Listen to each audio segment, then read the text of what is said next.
The Johnson Wax Program with Fibber McGee and Molly.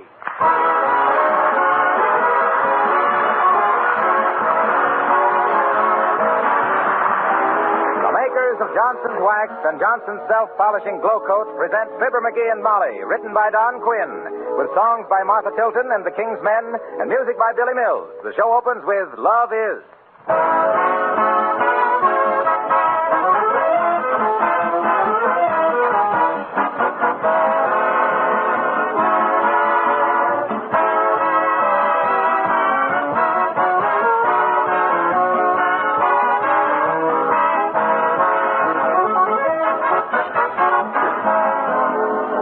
You can be sure of during these next few days, friends and neighbors will be dropping in unexpectedly for visits to talk over holiday plans and parties. Will your home always be ready for them? Floors gleaming with beauty, tabletops and woodwork spotless? If you practice protective housekeeping with genuine Johnson's Wax, it probably will be. Daily housework is reduced to a minimum when these surfaces are Johnson waxed. Rooms are quickly tidied up, and properly waxed floors never really lose that richly polished look that good housekeepers so much admire. When you wax your floors, furniture, and woodwork, you not only protect them against scratches, dirt, and wear, you not only save yourself hours of work, but you also win the compliments and praise of your family and friends for the beauty that genuine Johnson's Wax adds to your entire home. When you consider the low cost of those advantages, is it any wonder so many good housekeepers just couldn't keep house without this famous wax polish? But don't be satisfied with anything but the original and genuine Johnson's Wax in paste, liquid, or cream wax form.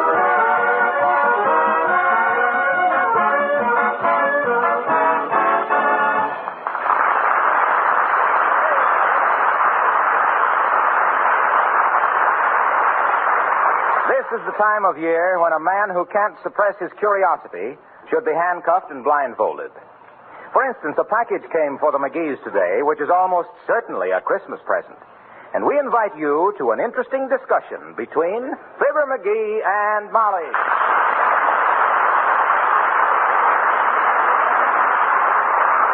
Oh, but Molly, look, we don't know it's a Christmas present. Just the same, McGee, we're not going to open it before Christmas. Oh, but sweetheart, there's nothing on it that says don't open till Christmas. Don't get mushy with me. I still say we don't open it till Christmas morning now. Okay. I just wondered if it could have been them silver fox furs, that's all. I just wondered. What silver fox furs? Oh, never mind. We'll know Christmas morning. Well, I guess I'll run out the cigar store. McGee! Huh? What silver fox furs? Who's sending me some furs? How should I know? Well, you're the most exasperating. But this is exactly the size and shape of a box that would have a set of fox furs in it. Hey, cut that out. You can't open that. Not till Christmas. But, darling... Don't get mushy with me. You can't open it. Here, give me that package. You wouldn't let me open it, and I won't let you open it. Why do you pay any attention to me? I'm just a woman. I don't know anything. You're the man of the house, and what you say ought to go, dearie. Hand me the scissors. Here. Thanks. Uh-oh. Bad news, Molly. It ain't furs. What? It isn't? Oh, dear. I told you we shouldn't have opened that package, McGee. Not until Christmas. But what is it? I don't know. Look. Oh. It's a musical instrument of some kind. Looks like a little pipe organ. There's electric wires on. Hey, I know. It's one of them chime doorbells. And a beauty, too. You mean one of those doorbells that every time it rings you expect somebody to say, the following announcement is transcribed? Yeah, but it don't say here who sent it. Now, who do you suppose... Oh, get that stuff out of sight quick, McGee. Okay. Come in. Mr. Wilcox. Hello, Paul. Oh, hi, Harlow. Come on in. No, thanks. I just wanted to leave these packages for you. And don't open them before Christmas. Oh, thank you, Mr. Wilcox, and we won't. But what's your hurry? I've got to stop and get a sandwich before I go back to the office. I missed my lunch. Well, Merry Christmas. Well, heavenly days. Now, there's plenty of cold chicken in the refrigerator, Mr. Wilcox, and a lemon meringue pie. Oh, boy, my favorite vegetable. But, gee, I hate to be any trouble, Molly. It's no trouble at all. I'll just set out the chicken. Now, wait a minute. No, you don't. I'll find everything myself. Don't get up or I won't stay. Oh, well, go ahead, Wilcox, and easy on that pie. You got to watch them hips. Okay, I'll try to restrain myself. Well, we know he didn't send that doorbell. Oh, but I wonder who did. Oh, dear. Come in. Yeah. Oh, how do you do, Mrs. Uppington? How do you do, Mrs. McGee? And Mr. McGee? And a yippee-yoo-tie to you, Mrs. Hughes. Won't you slip out of your stables and squat a spell? Thank you, no, Miss McGee. I came over to ask a favor of you. Oh, certainly, Abigail. Anything we can do, just ask us. Oh, yes. Unless you want me to take that pooch of yours for a walk. I draw the line at patrolling the precinct with that pie-eyed peak. Miss McGee, Fifi does not enter into this matter at all. Besides, I believe she entertains the same aversion to you that you do to her. Well, that's a lot of entertainment for one man and a dog. But what can we do for you, Abigail, dear? Well, Mrs. McGee, I head the neighborhood committee to conserve waste paper for the government. I wish to ask you not to burn or destroy your waste paper and cardboard. Please save it, and I shall have a truck pick it up whenever you call. Why, sure. I'd be glad to help such a good cause. Personally, I'd like to form a movie committee for this war. A movie committee, Miss McGee? Yeah, I'd like to get the government to make a documentary picture and send 1 million prints to Tokyo. Starring what actor, dearie? Harry Carey.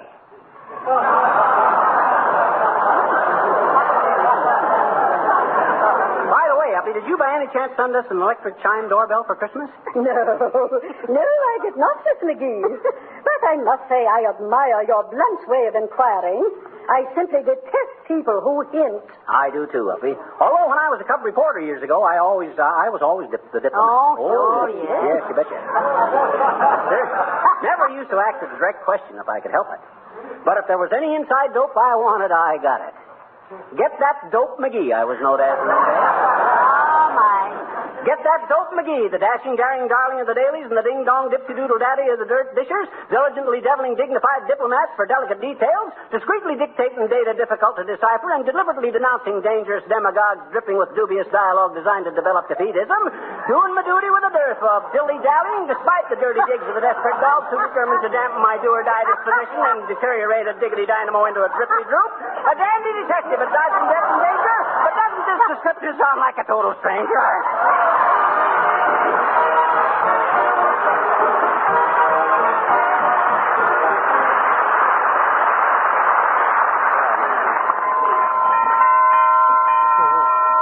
Hey, Molly, this is going to be a pretty snazzy doorbell, you know it? Yes, but who do we get to install it, dearie? An electrician? Nah, I can do it myself. Oh,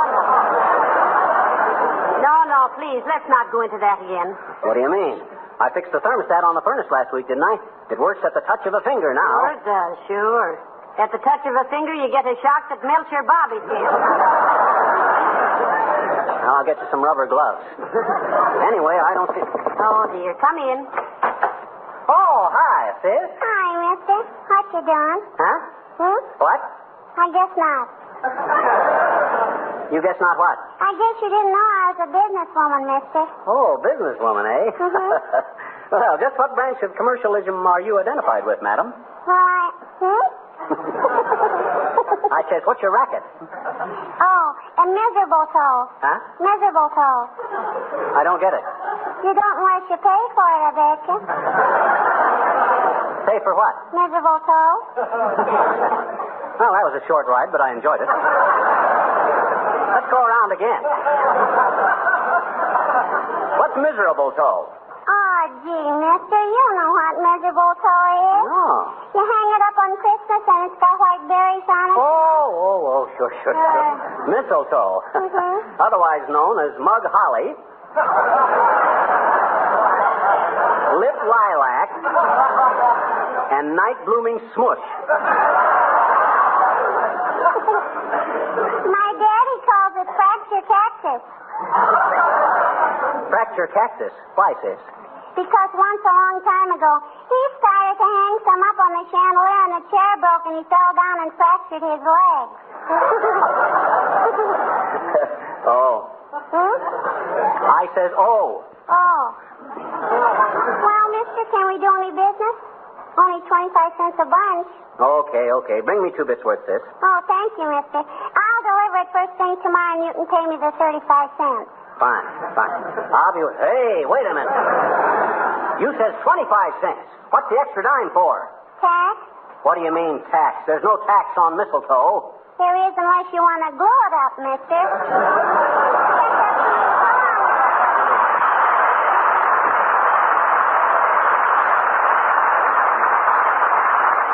Smart little tyke. I'll bet she winds up selling Santa Claus a snood for his beard. Hey, Molly, do you suppose this doorbell runs on batteries or the regular house current or how? Well, why don't you experiment, little dearie? You're a wonderful lad with electricity. You really think so?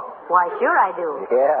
Who else could have wired the vacuum cleaner so it runs and hides under the Davenport every time I plug it in? Well... Heavenly days. Something's happened to Mr. Wilcox. Come on, McGee. Hey, what's the matter, Harlow? Hey, what you sitting on the stove for? I just glow-coated your linoleum. Meow. Huh? And I'm waiting for it to dry. Ooh. I've only got 15 seconds to go. Ooh, yeah. But you're sitting right on the pilot light, Mr. Wilcox. I know, but I don't want to jump down till the floor is dry. It takes 17 to 20 minutes. 20 minutes. Time's up. Well, turn around quick. I'll throw some water on you. That's it. Oh, boy. That's better. Now, what was all this foolishness, Mr. Wilcox? I'm sorry, Molly, but when I came out here in the kitchen, I noticed your linoleum needed attention. Oh, I know, but I've been so busy shopping the last day or so that... Oh, well, it wasn't bad, but I can't resist a linoleum that isn't perfect. So I grabbed a can of Johnson's self-polishing glow coat and spread some around with a long-handled applier.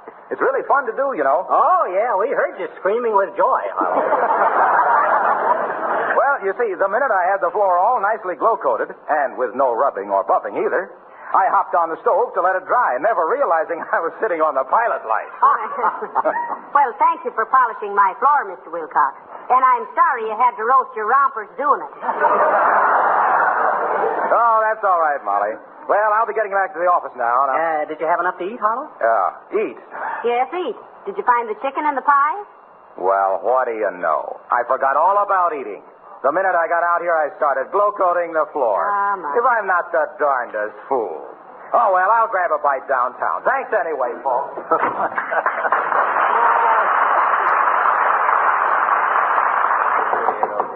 I'd like to get paid by the door knock, McGee. At a nickel a knuckle, I'd be rich in a week. Come in. Oh, hi, Latrivia. Good day, Mr. Mayor. How do you do, Mrs. McGee? Hello, McGee. I just dropped in... Excuse me just a minute, Latriv. Look, did you send us an electric chime doorbell for Christmas? I did not. I didn't send you anything for Christmas. You mean yet? McGee. Except for my immediate family and employees, McGee, I'm putting my Christmas budget into defense bonds and stamps. Good for you, Mr. Mayor. We've got to back up our buck privates with our private bucks. Which is an old saying I just made up. Exactly. And now, McGee, you've been hounding me for a job with the city. Oh, I wouldn't say hounding you, Latrivia.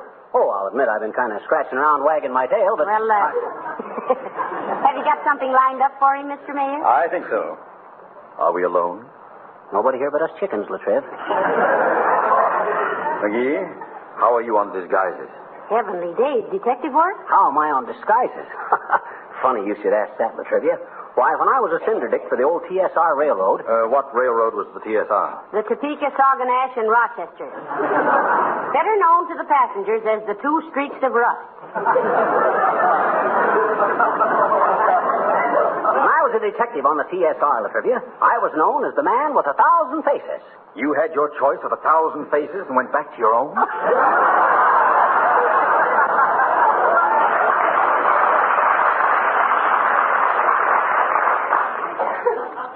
Oh, tush. I'll never forget the time I rounded up that gang of boxcar bandits around East St. Louis. I was walking along the right-of-way, slick as a cat, disguised as a jockey. Never mind the heroic details, McGee. All I want to know is, can you assume a completely different identity and maintain it under trying circumstances for days at a time? Oh, why, certainly he can, Mr. Mayor. Why, he can even disguise his voice. Change your voice for the mayor, dearie. Okay, I will. No trouble at all. In fact, I started changing my voice at the age of 14. Splendid.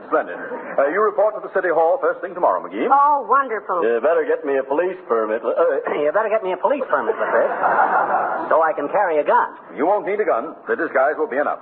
You're going to be Wistful Vista's official Santa Claus in City Hall Park. $5 a day. I'll see you tomorrow.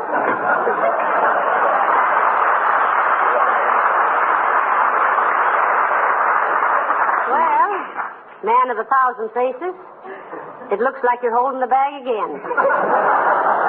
Why, that double-crossing political parasite. Who does he think I am? Santa Claus. I won't do it. He can't badger me into a beard and a bustle. No, sir. Well, here we go again. I got to hurry up and put this doorbell up, Yes, Molly. an ounce of prevention is worth 10 pounds on the door. Yeah. Come in. Merry Christmas, Mrs. McGee. Hello, little chum.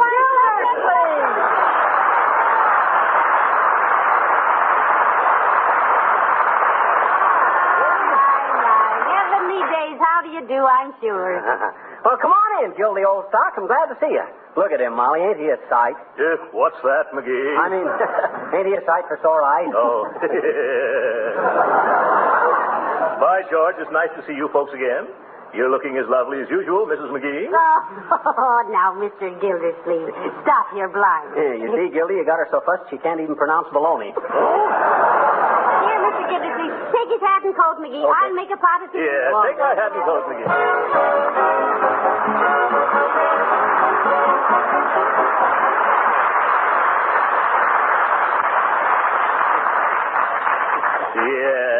Yes, Sir Gildersleeve, you don't look a day older than when you left Wistful Vista. Oh, well. Not that you were any chicken then, but... Yes. Will you have another cup of tea, Mr. Gildersleeve? No, thank you. I should hope not. You've had 6. I have not. I've only had 5, McGee. What do you mean, 5? You had one at the coffee table, one while you were snooping through our Christmas cards, another while now, McGee, stop. He's welcome to all the tea he can drink. Thank you, Mrs. McGee. My goodness. I never thought my little chum would ever begrudge Throckmorton P. Gildersleeve a miserable little cup of tea. What do you mean a miserable tea? My wife makes the best tea in the... I didn't say the tea was miserable. You did, too. You said he... Why? McGee, he didn't mean that. He meant he was surprised you wouldn't want him to have all the tea he wants. Yes. Why, sure. Welcome to all he wants, big ninny. But tea's pretty stimulating, Trocky, old man. And to a guy your age with your blood pressure, it might make you just a trifle... What? What are you talking about, my age? Why, I'm still on the sunny side of 40. Maybe, but you got no more use for suntan oil, boy. I wish you boys would stop this. It's so nice to have an old neighbor drop in on us. You hear that, Gildy? Old neighbor. Even Molly thinks... Never mind what I think. I never saw him looking better. Going to be in town long, Mr. Gildersleeve? No, I've got to go to New York tomorrow, Mrs. McGee. Oh, hey, while you're in New York, Gildy, why don't you go see the picture we made together? You know, you and me and Molly and Edgar Bergen and Charlie McCarthy. Oh, yes. Look who's laughing. Where's his play? Well, it has its New York premiere tomorrow at the Palace Theater, and Keith will be in Brooklyn. Oh. Yeah. So you better see it in Brooklyn, Gildy. You're one of them bums. Is that so? Speaking of bums, McGee, that was a bum joke of yours sending me that old lawnmower the other day. Why, it was yours, Mr. Gildersleeve. Didn't you want it back? Well, I thought it was a big, expensive Christmas present. So before I opened it, I went out and bought McGee a very costly easy chair with a built-in radio and everything. Gildy, I'm sorry. That lawnmower thing was just a gag. I sent you a real present yesterday. What? You did, McGee? Why, sure. I thought to myself, if Gildersleeve ain't worth $47.50 of my money... Oh, I'm sorry. I didn't mean to let the price slip out. $47.50 is none too much for Mr. Gildersleeve, McGee. Not that the price of a gift makes any difference. Of course it doesn't. But I might have known that my little chum wouldn't do a thing like that. $47.50, eh? Well. Come in. Is this the resident? Who lives here? I do, Bud. Fibber McGee. Oh, thanks. Here's a telegram. It's a wire. Well, I'll sign for it, boy. There. Give the lad a quarter, dearie. Sorry, Bud. I got nothing smaller than 35 cents. You got a quarter, Gildy? No, I haven't, little chum. Sorry, Sonny. Well, that's all right, folks. I didn't really expect it. I've been here before.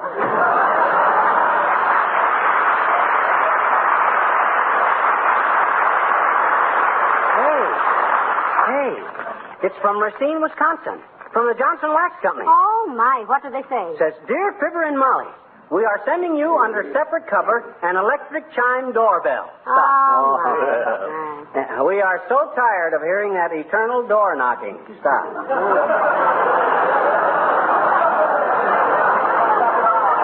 So is everybody else. Stop.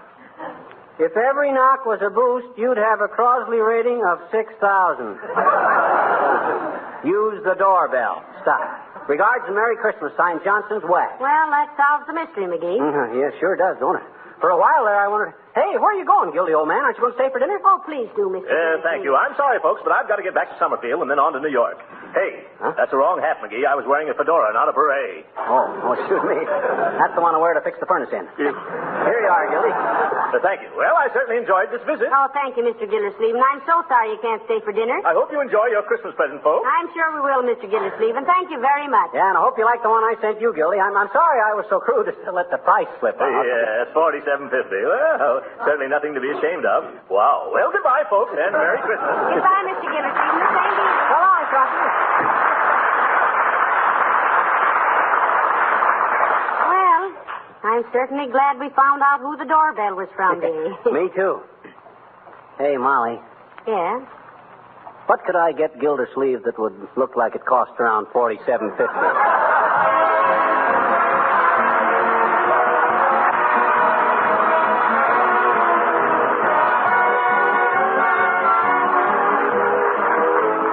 There's one room that gets to be mighty important around the holiday season, and that's your kitchen. For two reasons. One, it gets more than the average amount of wear and tear. And two, when your friends drop in, they all seem sooner or later to find their way to the kitchen. Now, what's the number one thing to do to be ready for them? Right. Give your floor a protective beauty treatment. Make it sparkle and glisten with Johnson's Self-Polishing Glow Coat.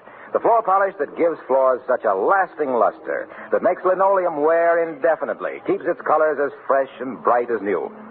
Glow Coat is different from ordinary polishes. Its film is flexible, not brittle. It does not chip or wear down unevenly. It guards linoleum surfaces against wear and dirt. Makes house cleaning so easy because it needs no rubbing or buffing. Glow Coat is quick drying. You simply apply and let dry 20 minutes. And Glow Coat is economical because a little goes a long way. Now, if you're not already using Glow Coat, just try it once. Look for the familiar red and yellow can, and be sure it reads Johnson's Self-Polishing Glow Coat.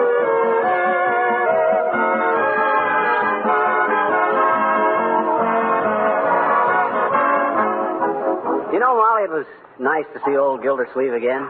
Well, nobody'd think so the way you two argued that. Oh, we were just kidding. I wouldn't really fight with him. I should hope not. He's a much bigger man than you are. That's why it's so easy to get under his skin.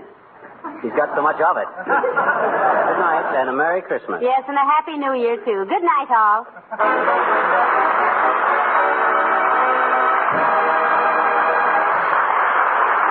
This is Marla Wilcox, speaking for the makers of Johnson's Wax Finishes for home and industry, inviting you to be with us again next Tuesday night. Good night. With automobile production again restricted, it's very important to take better care of your car. Don't let the finish deteriorate. Make it last. Keep it new looking with Johnson's Car New, the sensational auto polish that both cleans and wax polishes with one application. 2 jobs in one, in less than half the time they used to take.